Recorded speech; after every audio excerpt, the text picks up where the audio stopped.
Hello and welcome everybody. In this video you will get all the informations you need to create incredible, durable and powerful solo player builds for yourself. I will also do my best to clear up some confusing stats and mechanics and how to completely avoid respec costs for your builds and swap freely between all possible class setups. Playing this game on your own means prioritizing things like survivability, aggro management and the ability to revive yourself differently than playing in a group. This guide is meant to give you all the tools for making great decisions when setting up your own builds to beat the game. At the end of the video you will have a great template and setup to work with, and you will always have the fantastic health regeneration of nearly 5 HP per second available on every build, no matter which archetype combination you are running. And that is exactly where we start with, and maybe the information you are most interested in. You can have roughly 3 HP per second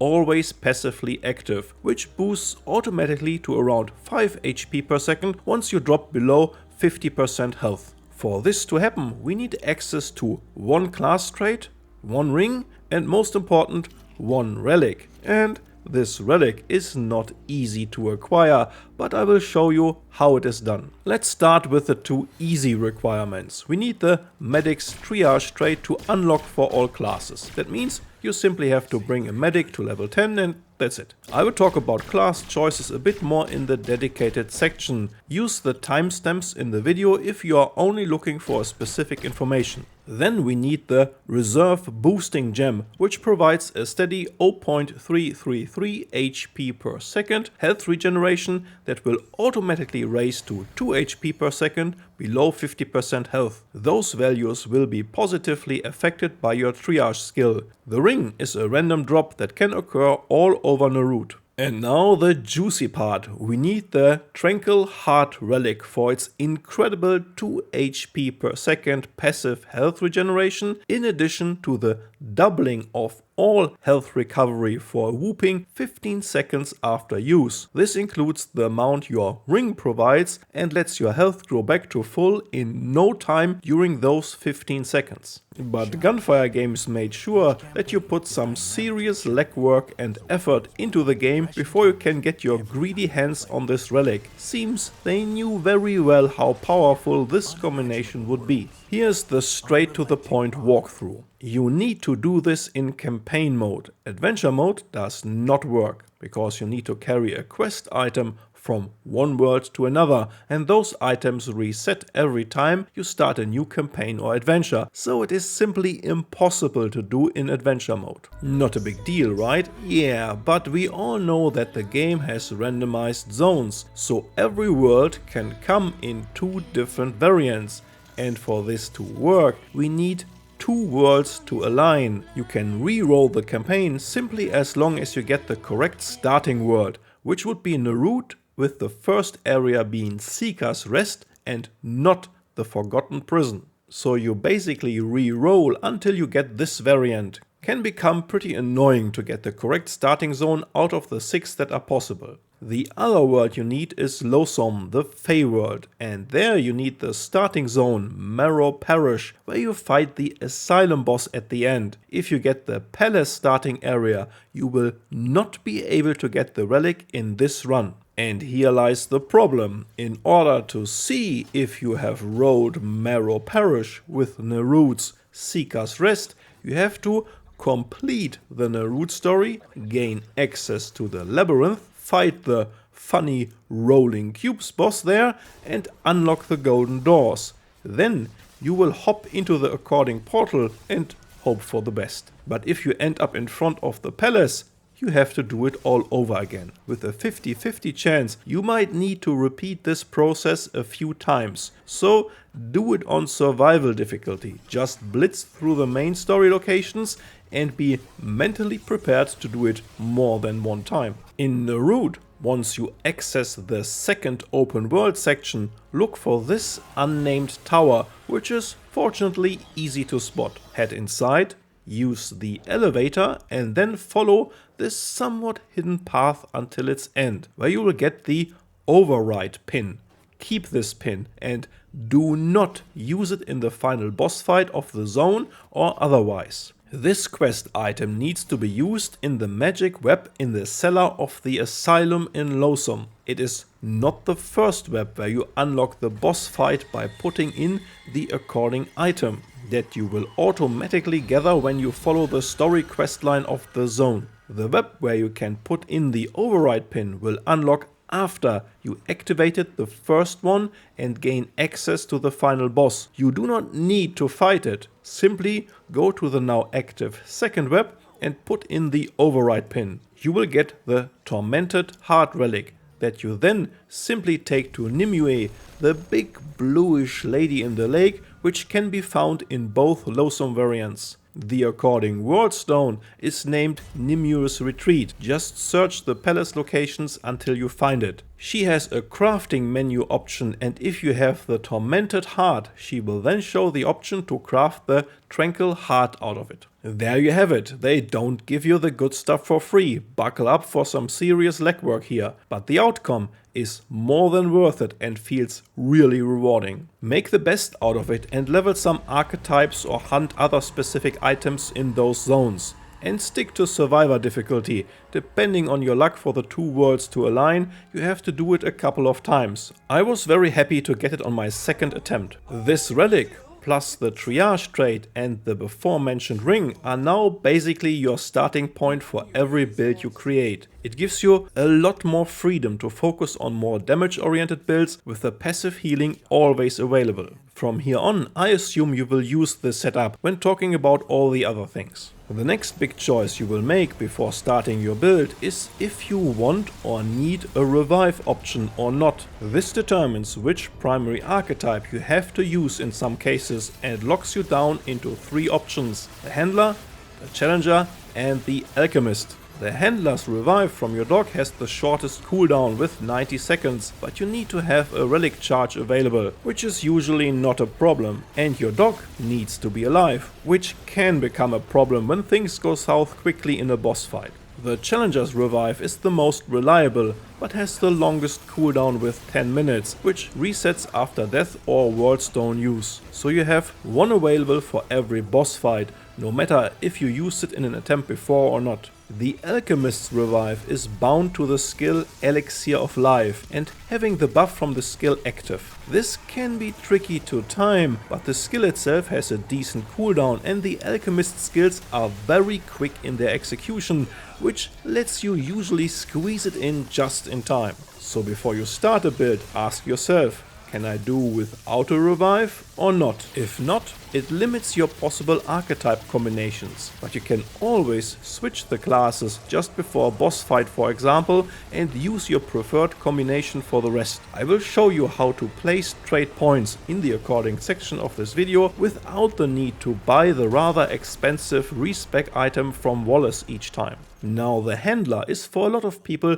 the obvious choice when playing alone. It ticks a lot of boxes, distracts enemies, can revive, deals decent damage, causes a bleed debuff on your enemies and provides you with some breathing room in fights, which otherwise only teammates could do. But it is not all bright sunshine with the handler. You have to consider the following. Your dog is not able to permanently hold the attention of an enemy. When sending him out to an elite enemy or to a boss and you start dealing damage, you will quickly have the full attention of your enemy. You can use the handler's according skill for your dog to taunt the enemy, but that is on a pretty long cooldown and only works for a while. Especially bosses will only be distracted for a short duration before turning back to you. And using the handler can give you a serious problem with your overall trade points that are limited to 60 at the moment. The handler's special trait is useless, which are the first 10 points you have to spend on another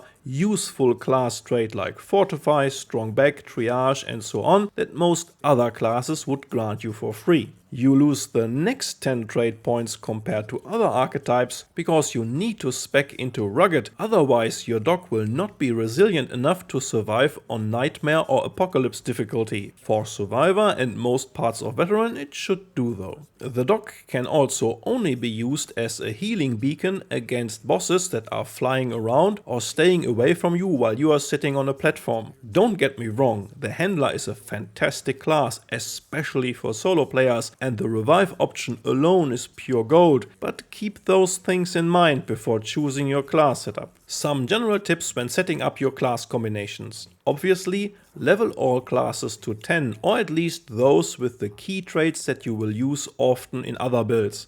Engineer for Fortify, Challenger for Strong Back, Medic for Triage, and Longshot from the Hunter and ammo reserves from the Gunslinger are also pretty useful in some builds. Next, keep in mind that this game is all about flexibility. Roaming the spacious open ranges on a route is painful for a close-up shotgun build, but that would perform great when crawling through tight corridors in a dungeon. A boss or aberration fight might call for a revive option, but the more loosely populated open areas would benefit more from movement speed, range and damage. The game is built to just quickly switch weapons, weapon mods, mutators and even archetypes around. Make use of that. Once you have unlocked more options, it is great fun to quickly adapt and switch things out. That just adds to the high replayability of this game. Hopefully they add a loadout feature very fast. Now what is in the end the perfect solo player class combination? Now that we have unlocked the high passive health regeneration, it doesn't really matter that much. Which is great because it gives us much more flexibility. The 3 archetypes with revive options still take the cake for difficult boss fights, I would say. Handler and Challenger have to be put in the main slot for this, but the Alchemist can bring this feature as a supporting class. In general are the Medic and Alchemist with their general all-purpose damage buffs the best all-around subclasses in the game. They can boost gun damage, skill damage or mod damage centered builds alike. If you want to maximize damage output,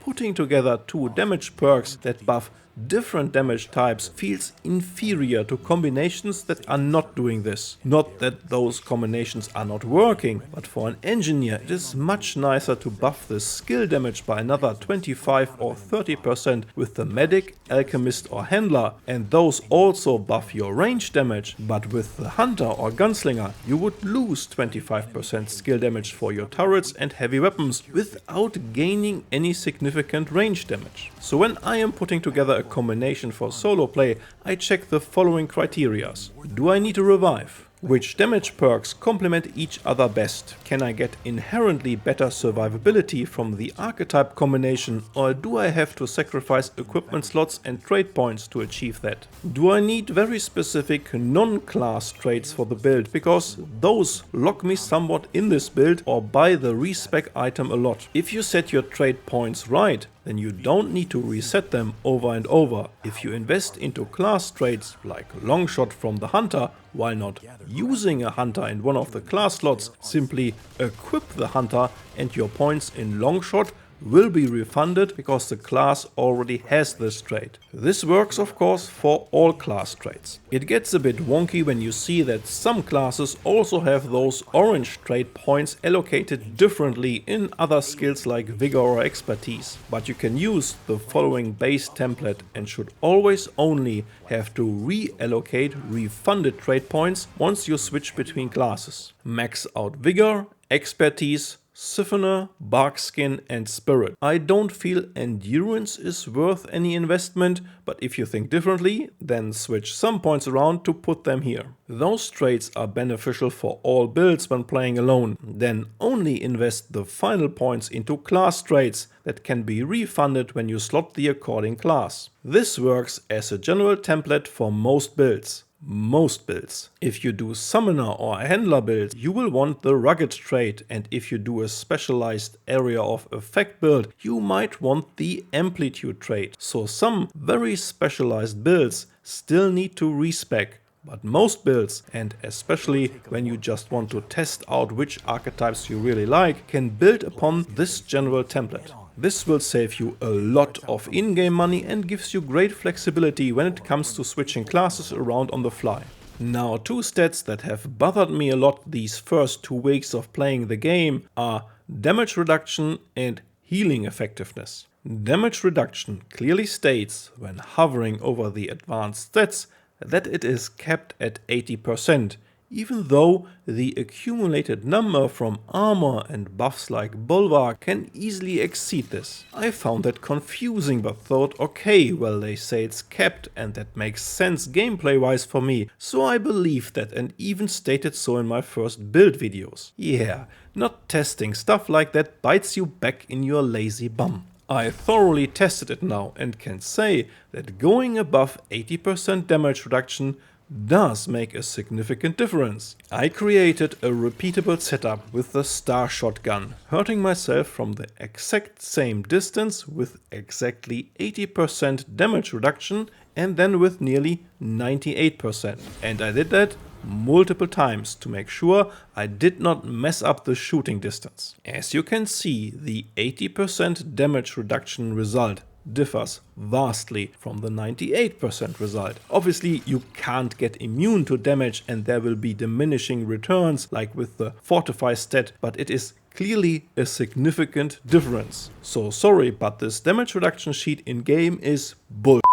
Either the cap does not exist or there are different types of damage reduction independently at work, which then should never be accumulated into one number. Like maybe, and I'm guessing here, armor does only affect physical damage and all damage like Bulwark includes explosion or elemental damage, but then it should never be packed into one number in the end. Advanced stats my ass.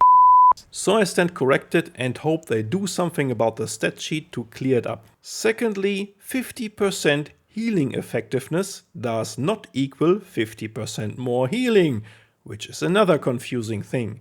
And some items, like your Relic, already calculate the effect of triage and show it in the tooltip, which is excellent. And some others, like the rings, don't, which is bad. Leaves you thinking, what sources are affected? So far, the lifesteal ability is not, as other people already tested, but anything else should be, including the rings. So adding triage to the Relic makes it jump from 2 to 2.3 HP per second in the tooltip. 50% more healing would be 3, like 2 plus 50%, which is 1 in this case, should be 3. But healing effectiveness seems to be something different. In this case, exactly 15% more healing. Thank you Gunfire Games for not adding an in-game codex where you explain stuff like this. That makes it so much more fun for build crafters and number crunchers like me. And not adding a total HP per second to your super advanced stat sheet does not help either. I still think that triage is worth it. Every HP per second counts, and it also boosts the Relic on use effect by quite a bit and stuff like consumables. But overall, they could have done a much better job explaining how those two effects really work and integrate it in the advanced stats. Some final food for thoughts for all the lone wolves like me out there. A dead man or woman does not deal any damage. So staying alive has a much higher priority for me in a solo player setup. And a revive option is during boss fights maybe the single best advantage you can give yourself. I know some might disagree, like the usual learn to dodge or learn to play the game or this game is so easy, I can beat it on Apocalypse with one hand tied to my back, people. Yeah, great. Everyone should play this game the way he or she enjoys it the most. No one should educate others how they should play the game or how the game is meant to be played. My builds are always suggestions and ideas that you then can turn into your own adaptations. I said it before, it is a game to be enjoyed, a recreational activity, not a life challenge you need to overcome. Adding a permanent high passive heal or in general prioritizing survivability over damage gives you more room for errors and enables even mediocre players like me to beat the game on Nightmare or above. That is why the developers gave us all the tools in the first place, and I have nothing but the highest respect for players who can perfectly dodge the final boss on any difficulty. Those videos are a sight to behold. Searching every corner of the maps, finding secrets and exploring in this game is executed so damn well that it offers a lot more than just perfecting builds or pew pew, which is of course also great fun to do. I personally think this is a nearly perfect game. So far, your comments provided some incredible additions to the build videos on this channel. Do the same here. What are your perfect tips for solo players that I did not mention? Let's turn this guide into an even better source of information by adding your own knowledge to it. For now, this is all about Remnant 2. More build videos are on the way, so stay tuned if you are interested in that. Take good care of yourself and enjoy your gaming sessions.